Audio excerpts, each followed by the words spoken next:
Hello and welcome to my podcast project for music and performing arts. In this podcast, I'm going to be going through 4 musical products that I find really interesting and talk a little about their background and provide a bit of analysis. So without further ado, let's begin with Diet by Denzel Curry and Kenny Beats. Get money from a show, then deposit it. Yo, shows got no holes, I acknowledge it. So braggadocious, spit sick shit, it's atrocious. Rising like the stock broken. The Shogun came through with no gun. One man, Ichiban, fresh out of Japan. Do it like a man, and what I demand is some fucking peace and quiet. Told him, please go to church and please get on the diet. Shootbox came with the doo-wop. 1 billion and 2 cops can't find Tupac. 2 shots, that's 2 grazed and 2.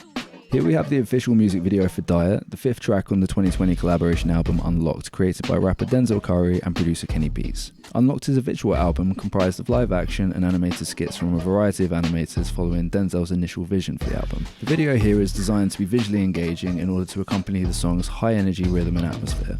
Although the music is non-diegetic and the lyrics don't relate to the plot of the video, there are many sound effects used in the video that are not present in the studio recording and seem to accompany the track really well. Denzel Curry is a hip-hop artist from Carroll City, Florida, who now lives in LA as a recording artist. Coming from South Florida, his genre has typically been high-energy South Florida trap, but Denzel strays away from his usual genre of something a little different on this project. Denzel's style is particularly oppositional in the perspective that he writes from. Denzel throughout this album expresses himself with refreshing authenticity and a lack of self-censorship.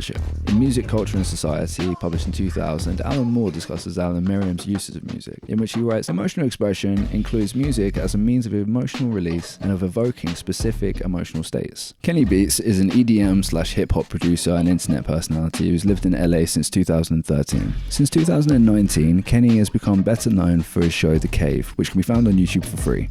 The Cave is a series of 10-minute episodes where Kenny makes beats from scratch with popular hip-hop artists who then freestyle over the beat. Kenny works with artists such as SZA, Doja Cat and Isaiah Rashad, both for the show and for commercial music work. Diet is an original instrumental and the beat has been composed using uniquely chopped and pitched percussion samples. The song has a lot of swing in the rhythm, and Kenny has spoken about how he intentionally humanized each element for a more organic sound by delaying or rushing notes, focusing especially on the kick and 808 bass notes. The album's instrumentals are heavily inspired by producers like RZA, Madlib and Quasimodo, who delivered some of the best of the 90s dingy boom bap genre, with albums such as Madlib and MF Doom's collaboration album Mad Villainy and Wu-Tang's Enter the Wu-Tang 36 Chambers. Next, I'd like to speak about So Low by Shiloh Dynasty.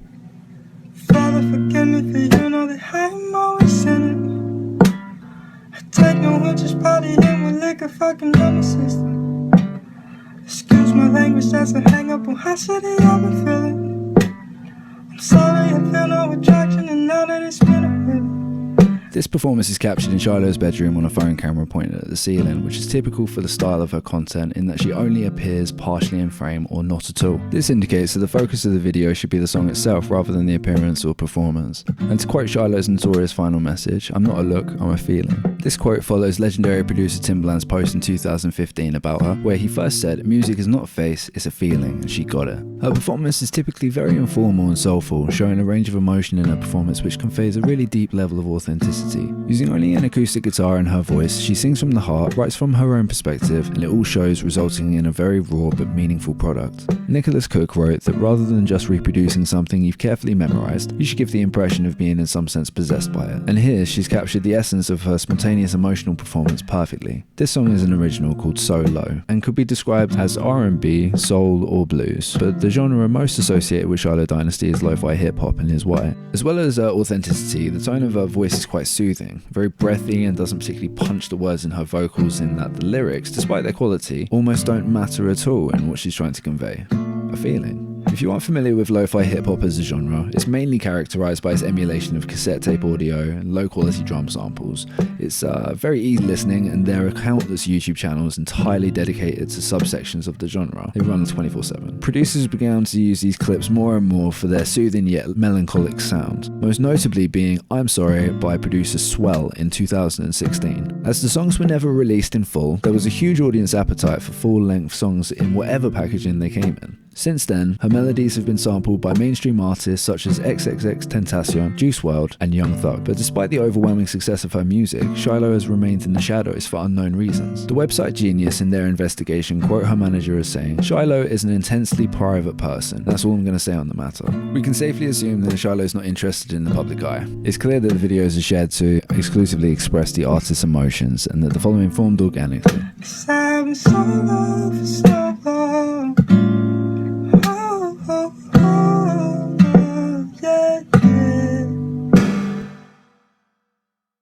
H to the Izzo, B to the Izzy. Pushes on my Denzel, you should dribble down the VA. H to the Izzo, B to the Izzy. That's the anthem. Starts with one thing. I don't know why. It doesn't even matter how hard you try. Keep that in mind. I designed this rhyme to explain in due time that it's all I know. Here we have Izzo / In the End by Linkin Park and Jay-Z.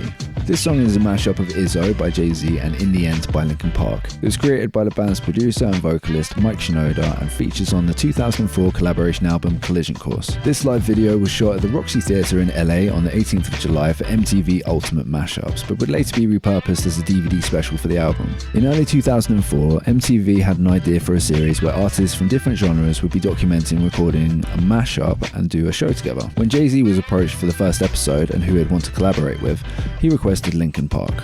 At the time, both artists were charted in the US Top 100, Jay-Z with Dirt Off His Shoulder and Change of Clothes, and Linkin Park with Numb and Breaking the Habit, so it made sense. But neither MTV or Jay-Z knew how much sense. In a 2018 interview on internet radio show Sway's Universe, Mike says that when he was approached for the project, his response came with 3 songs that would later feature on the EP. Here's a little more of what he said. What they didn't know is that I learned how to produce by doing mashups. I had been doing mashups for easily 5 years, 6 years before they even asked.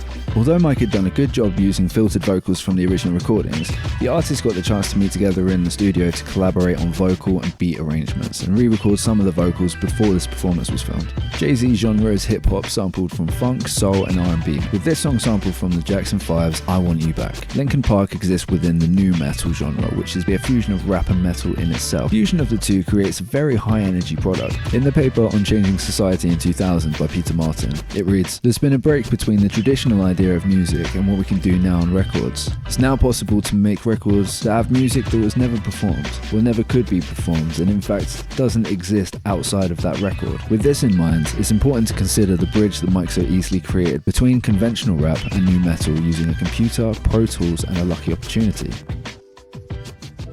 Okay, and last but not least, Broke by Mike Deuce, aka Headache. No one's impressed by the shit that I own. Never should have bought it. Nothing to show for the debt that I owe, and I can't afford it. I won't dig myself out of this hole, knowing I ain't gonna reap what I sow. Don't you know you can't get blood from a stone? 6 feet below. Headache is the alias for Mike Deuce, former lead singer and songwriter for the popular UK rock band Lower Than Atlantis. Since the band's breakup in 2018, Mike had been fairly open with fans on Instagram about exploring home-produced music. Posting stories of musical equipment, music clips in Logic, memes and funny interactions, he kept the fans involved and engaged while he developed the solo project Headache, which was a huge departure from the rock genre. Pulling more from a lo-fi hip-hop sort of sound, synthesizers, homegrown drums and creative audio production techniques marked an exciting new chapter in the artist's career. The official music video for the debut single Broke was released in March 2020. Broke stars British comedian Sean Walsh and is shot like a day in the life video with the audience made to feel like they're along for the ride. The music video is filmed using a high quality hand camera, the editing is fast and the shots are really close to Walsh, so we feel more immersed in the performance. In the video, Walsh's character wakes up uncontrollably dancing. It's difficult to determine for certain how much of the music is diegetic, but there are moments in which the music is clearly heard in the scene by the characters. The performance is a humorously exaggerated take on how music makes us move and dance, sometimes uncontrollably when we hear it in certain melodies and beats. The beat of this song has been carefully layered to encourage movement. In 1964, Merrium wrote in the Anthropology of Music that music also elicits, excites, and channels crowd behavior. It encourages physical reactions of the warrior and the hunter. It calls forth the physical response of the dance. At the time, Mike couldn't rely on his previous fame to guarantee success as an independent artist. There was no guarantee that the song would be played on the radio or in venues, and as the song had been created digitally, it couldn't be truly performed. The release also coincides with the COVID-19 lockdown in the UK, meaning there really wasn't any going out or dancing. The high energy performance, visuals and editing represent the style of the artist and the track in an attempt to leave a bigger impression given these drawbacks to the release. You could say that Sean Walsh's performance emulates what it would be like to experience the track in the real world.